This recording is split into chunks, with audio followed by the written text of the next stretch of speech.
Let's talk board breaking. So board breaking, there's a couple different elements you have. You have your mental, you have your physical side. We're eventually gonna talk process. So making sure that what you guys do when you approach the boards is the same. But tonight we're really gonna talk about mentality. So when you guys go into board breaking, you need to prep like you're going into battle.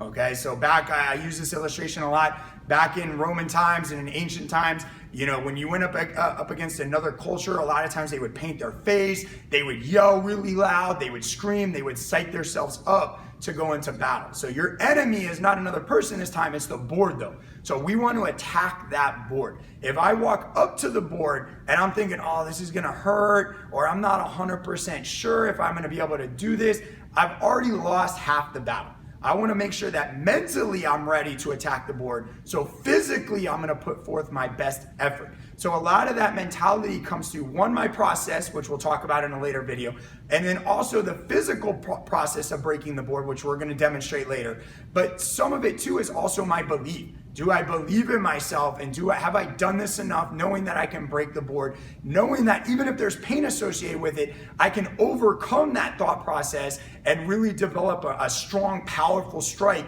to accomplish what I need to accomplish. So some of that is going to come through visualization. You're going to want to make sure that if I've ever successfully broken the board, I want to focus on my successes. I don't want to think about my failures. I want to focus on what I want, which I want to succeed. So I always want to think about what I have done correct to break the board, and I want to really hone in on that and try to get my body to remember as clearly as possible what I did. Second thing is I want to make sure that I'm yelling really loud. That changes the physiology of my body. If I'm asking permission weak, or I'm yelling, "Aya," and you can see my shoulders are slumped, my body language is down, that's different than if it's, "Aya," and my body's tensing, I'm squeezing my stomach, I'm squeezing all my muscles, I'm making it all really strong, because I know I'm ready, I want to destroy the board, I want to hit it as strong as I can.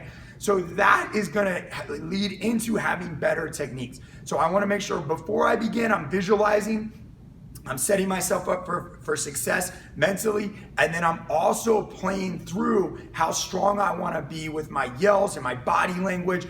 All of this is just prepping me for my physical techniques. So that's going to be our mentality, really focus on the successes. We'll talk about process in our next video, and then we're going to start demonstrating all these different board breaks. So, and that is going to help you with your visualization. You know, if you've never successfully broke a board, it's hard for you to visualize that success. So you always want to watch somebody else who's done it.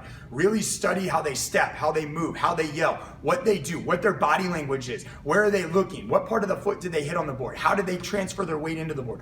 Know all of that in as much detail as possible and replay that in your head. Even for me, when I struggle with board breaking, I always watch a higher rank, someone who, maybe even someone in the same rank who does it extremely well. And if I've seen that video, I've seen them do it, I try to play it in my head over and over again so I can try to mimic that technique, because they were successful. If they're successful, I know I can be successful. Good luck with that. Train hard. This is one of the most difficult things for some people for Taekwondo training and martial arts training, but it's also one of the most powerful kind of cool things you can do, because when you can show off a great technique and you hear that board snap the right way, you know, that's one of the greatest feelings and the greatest sounds you can hear. So remember, keep training hard and become better than you are today.